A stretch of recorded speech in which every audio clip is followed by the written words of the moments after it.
Heute machen wir mal gemeinsam Urlaub. Wir sind in Girona. Wir sind im Rahmen von einem Canyon Press Camp da, erleben neue Produkte, die jetzt die nächsten Monate auf den Markt kommen und dürfen morgen das weltberühmte Trucker Gravel Rennen mit einer neuen Federgabel, die uns jetzt hier gerade von DT Swiss vorgestellt worden ist, fahren. Ich bin gespannt, ich bin ein bisschen aufgeregt, das ist mein erstes Gravel-Rennen und ich würde sagen, ja, wir nehmen euch jetzt einfach mal so mit, was uns hier die nächsten Tage erwartet. Jetzt gehen wir erstmal vor, lassen uns unser Testrad für heute und morgen einstellen und ja, gucken mal, welche bekannten Gesichter aus Film und Fernsehen ihr vielleicht erkennt, beziehungsweise wir auch vor die Kamera bekommen. Headstrong, sturdy, grounded down to earth, earthy, spicy, jerky, ruthless flows just dirty, machinery, murky, lurking from Sweden to Turkey, quirky, gangs just 30, your dead little flame can't burn me, kill it with a little sound just worthy, feel it, break it down, yeah, let me work it. Es ist schon irre, jetzt sehen wir hier so die Rennfahrer ins Ziel fahren, die beim 200 Kilometer Rennen mitgemacht haben. Das ist so die mittlere Distanz ungefähr. Es gibt noch 360 Kilometer, die waren gestern oder sind zumindest gestern gestartet. Und die ganz Verrückten sind 560 Kilometer gefahren mit 10.000 Höhenmetern knapp. Und man sieht so, wie fertig die Leute hier zum Teil dann einfach ja, über die Ziellinie fahren.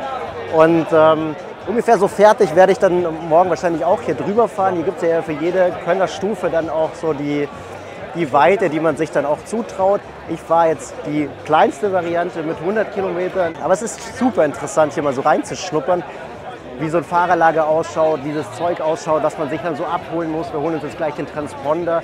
Dann ist hier so eine kleine Expo-Area, wo man halt so mega viel einfach ja, quatschen und sehen kann. Also es ist schon ein wildes Durcheinander, Trubel und alle haben irgendwie Bock auf Fahrradfahren. Vor allem Gravel. Icy, cold but spicy. Drip, drip, drip like an IV. Icy, cold but spicy. Drip, drip, drip like an IV. Und jetzt holen wir uns mal Profi-Tipps von Rosa Klöser. Rosa, du bist Zweite geworden. Herzlichen Glückwunsch. Vielen Dank. War es anstrengend? Ja, definitiv war es anstrengend, aber ich würde sagen, ich hatte einen sehr guten Tag. Ich würde sagen, die Form stimmt.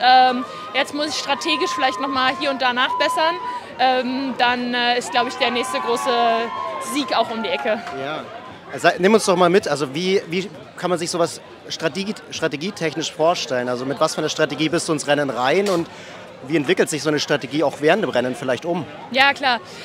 Ich meine, ich schaue mir natürlich vor jedem Rennen immer die Startliste an.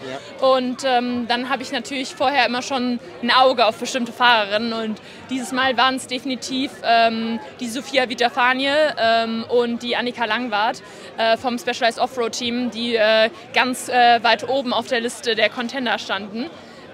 Und dementsprechend wusste ich, dass ich mit denen auf jeden Fall aufpassen muss.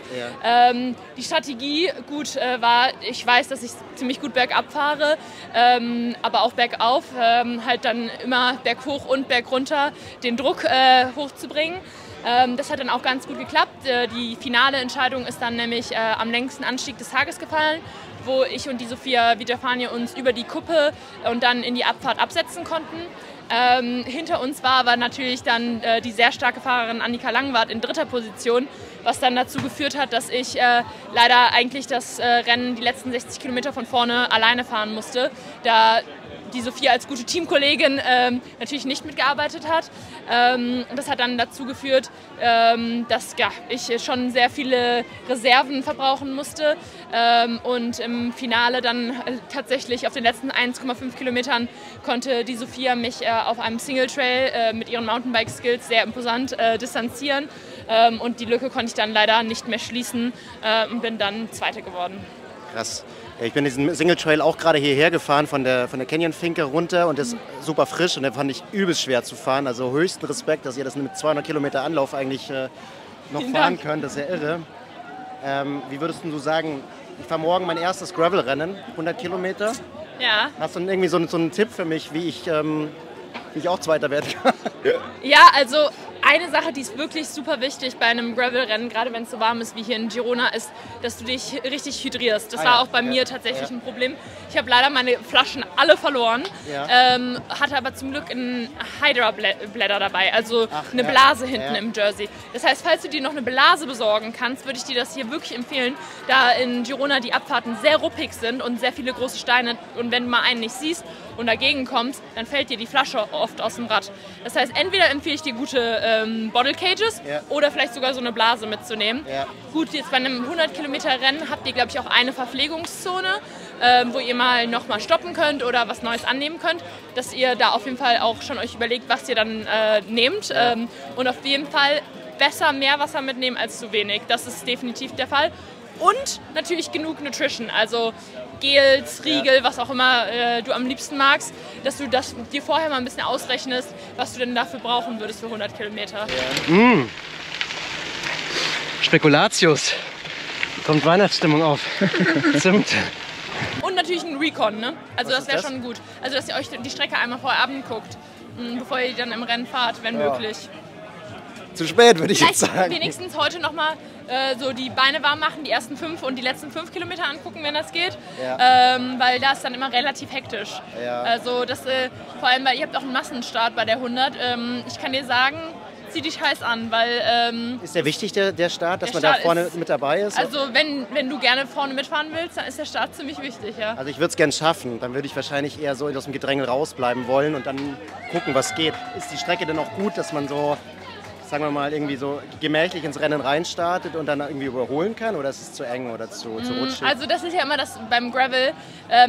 Deshalb denke ich halt, dass eigentlich ein Streckencheck ziemlich wichtig ist, dass man sich anguckt, wann kommt die erste Engstelle, damit man halt weiß, okay, jetzt sollte ich mich nach vorne bewegen im Bunch oder im Peloton, weil es dann ja oft im Gravel so ist, dass dann wirklich ja ein Single Trail ist, dass es nur eine Linie es halt eben gibt. Und wenn du dann natürlich dann in Position 80 reinfährst, kannst du so stark sein, wie du willst. Da wirst du wahrscheinlich die Frontgruppe nicht mehr sehen. Ach krass, ja, macht Sinn. Ja. Sehr, sehr wertvolle Tipps. Deshalb vielleicht doch nochmal 20 Minuten investieren und die ersten 5 oder 10 Kilometer angucken heute. Ich glaube, das machen wir jetzt einfach mal schnell. Ja, danke dir, Rosa. Gerne. Okay, und was natürlich auch mega spannend ist, ist so ein bisschen abzugucken, wie die Profis so ihr Setup fahren. Jeder hat also seine persönlichen Vorlieben und hier sehen wir das Rad von Simon Nordahl Svensson. Und der hat ein paar spannende Sachen, zum Beispiel fährt der One-By mit vorne einem riesigen 50er Kettenblatt und hinten eine Eagle-Kassette. Außerdem hat er hier noch einen Tube, also einen Schlauch an den Rahmen mit so einem Gummiband dran gebaut, hinten dran noch ein Rücklicht, Dropper-Post und vorne einen ziemlich geilen, aber sehr, sehr engen Lenker, der mehrere Griffpositionen gleichzeitig zulässt. Und da vorne dann nochmal mit Tesa so eine Notiz dran geheftet, wo die einzelnen Anstiege mit den Höhenmetern und den einzelnen Kilometerangaben nochmal dran gebaut sind. Außerdem eine winzige Tasche oben am Oberrohr und 2 Flaschen, eine große und eine 500 Milliliter Flasche. Ja, geiles Setup, sieht gebraucht aus und wer Nummer 4 als Startnummer hat, ist bestimmt ein schneller Junge. Und jetzt stehe ich hier mit Pete, absoluter Gravel-Profi, ist gestern Vierter geworden bei Trucker 360. Pete, how's it going? How was your race yesterday? It was a joy. Luck didn't go my way, but racing is like life and it's never perfect. I expected a bit more, but 7th on the line, dealt with some mishaps and had to chase solo, got back to the front, but you can't shoot bullets like that when they don't count. But there's always another one, and I'm still here in sunny Girona. It's great, man. It's great. So, Pete, tomorrow is my first gravel race. I'm riding the newbie. Yeah. I'm riding the 100K. Is there any special tip you could give me, like on the last minute, aside from training? Yeah. No, it's. Remember, you got to go slow to go fast sometimes. Meaning, like, protect your bike. The gravel in Girona, it's loose, it's rocky. There's a bunch of embedded little baby head rocks. So sometimes it's okay to just brake check yourself a little bit and make sure you clean a section because the slowest tire is a flat tire. So protect the bike, eat all the snacks. The other thing with Girona I'll say is whatever GPS you use, zoom it all the way in because Girona is like a maze. So it'll say like left turn and there's going to be like 3 left turns. so you don't know which right. one to take. So Yeah. zoom in a lot. Yeah. A lot of wrong turns happen here. I was wondering if you are enabling the beep tone of your GPS. I do. Yeah. I have it chirp at me when there's a turn coming up, so I Yeah. can focus on that. Okay, I will switch that That's on. really Yeah. helpful. Yeah. Amazing. Thanks, Pete. Have a All good right. one. Well, good luck tomorrow. Thank you. All right.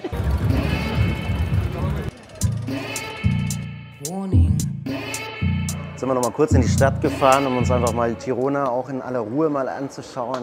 Was übelst lustig ist hier, du bist halt, sitzt 2 Minuten hier und siehst 5 Influencer, 3 Radprofis und 17 Leute, die einfach gerne Fahrrad fahren. Das ist schon einfach eine fahrradverrückte Stimmung hier. Eine mega schöne und gemütliche Altstadt und überall klingen so die Freiläufe von den Rädern zwischen den einzelnen Häusern wieder.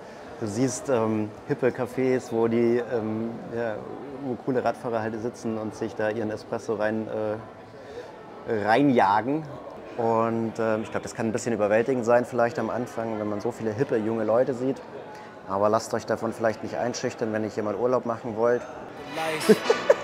Cut off the lights, yeah, I perform better at night. I've been outside with the mice, yeah, eating that chicken and rice, right, while it was filled with the mites, okay, now it's an infinite price, if they wasn't living your life, then they shouldn't give you advice, how can we honor your words, yeah. Und Johanna gerade ins Ziel eingefahren, du bist 40. geworden, mega. Glaube ich. Glaubst du? Es wurde mir erzählt. Aber du siehst mega Post-Race-mäßig aus, richtig eingestaubt, aber keine Schürfwunde. Oder? Hat sie geschmissen? Gar nicht, ne? Geil, geil. Wie war's? Mega. Ich habe es wirklich geliebt. Ich hatte richtig, richtig viel Spaß. Abfahrten aber ein bisschen langsamer gefahren, habe ich ihn wieder alle überholt. Ich am Berg habe stehen lassen. Ja. Aber ich hatte sehr viel Spaß. Ja, du bist die ganze Woche schon auch hier, gell? Ich glaube schon seit Montag. Mittwoch. Erster Mittwoch. Aber du bist schon, also auf Instagram sieht es so aus, als wärst du schon überall gewesen, hättest die ganzen Kaffeestops hier in Tirona mitgemacht. Was ist so der Vibe hier? Kannst du dir mal kurz beschreiben? Das ist schon eine harte Bubble, oder? Also ich meine, alle, die man aus der Fahrradszene kennt, sind hier. Ja. Deswegen sind wir auch hier, ne? Ja, wahrscheinlich irgendwie. Ja, mehr Und oder es ist weniger. wie so eine Klassenfahrt. Ich habe jetzt so viele nette Leute getroffen oder wieder getroffen, die ich kenne Ja. auf der Tour. Auf der Tour. Ja. Ist ja kein Rennen. Und das war wirklich schön. Hast du irgendwelche Last-Minute-Tipps für mich? Weil ich fahre ja morgen die glorreichen 100 das erste Mal mit. Bist du aufgeregt? Safe, ja. Wovor hast du am meisten Angst? Ich glaube, was mich echt nerven würde, wenn es mich so richtig blöd schmeißt. Meine Tipps. In den Abfahrten rausnehmen, fühl dich sicher, weil Ja. es geht einfach um nichts. Ja. Zweiter Tipp, isst so viel du kannst. Ja. Hau dir alles ins Wasser, was geht. Ja, hast du schon vorher alles ausgerechnet, wie viel Ja. Carbs du... Ja, okay. Ja, nice. Mach ich auch noch. Cool, danke dir. Gern. Ach, mega. Es wird geil. Wirklich, die Strecke ist cool, aber es ist schon arg anspruchsvoll. Ja. Und jetzt noch mal kurz vor der Anmeldung sind wir in Max Riese reingelaufen. Max, wie geht's dir? Ich habe erwartet, dass du die 360 oder 540 Kilometer mitgefahren bist, aber du bist noch fresh wie eh und je. Warum? Ja, einfach ein paar Sponsor-Obligations und Sonntag ist mein freier Tag, dann fahren wir zum Spaß und mehr Rennen. Du fährst zum Spaß das Rennen. Ja, du fährst zum Spaß gegen mich. Ich hoffe, du bist ein bisschen vorbereitet. Nee, wir haben gerade schon mal ein bisschen gesprochen, weil ich dachte eigentlich, so die 100 Kilometer wäre so die Hobbyklasse. Ist das so? Weil ich habe irgendwie das Gefühl, so auf Instagram, so die ganzen Profis und auch die Influencer, die es ernst nehmen, die fahren so mindestens 200, wenn nicht die 360 Kilometer. Ja. Ja, ich würde sagen, dass es einfach generell komplett unterschiedliche Anforderungen sind. Also wenn du jetzt einfach schaust auf diese Distanz, also ich habe jetzt mal angegeben, dass ich für 3 Stunden 20 fahren will und dann hast du natürlich einen extrem hohen Power-Output und musst natürlich auch irgendwie extrem viel essen in der kurzen Zeit und es ist was ganz anderes, als wir normal machen. Also jetzt so im Ultra würdest du jetzt sagen, so ja, so um die 60 Gramm Kohlenhydrate sollst du pro Stunde essen. Ich werde mich auf jeden Fall am Start an dich dranhängen. Das ist meine Strategie und dann schauen wir mal, welches Frühstück länger Power macht. Startblock 1. Startblock 1. Komme ich da überhaupt rein als Newbie? Stell dich mal an und frag. Ja. Wenn du dein Haustier mitbringst, dann wird's klappen. Ja.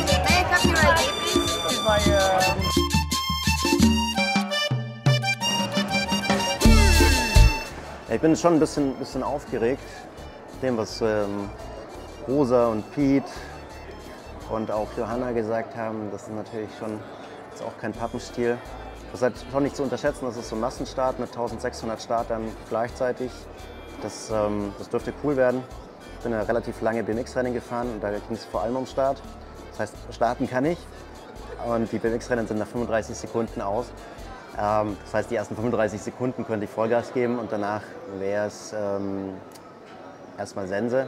Aber so einen ganz genauen Gameplan habe ich jetzt noch nicht. Aber das ist ja auch Teil von der ganzen Gaudi, dass man hier ein bisschen Erfahrung sammelt und dann nicht perfekt vorbereitet reingehen kann. Glaube ich. Hey, cut off the lights. Cut off the lights. Hey, cut off the lights. I perform better at night.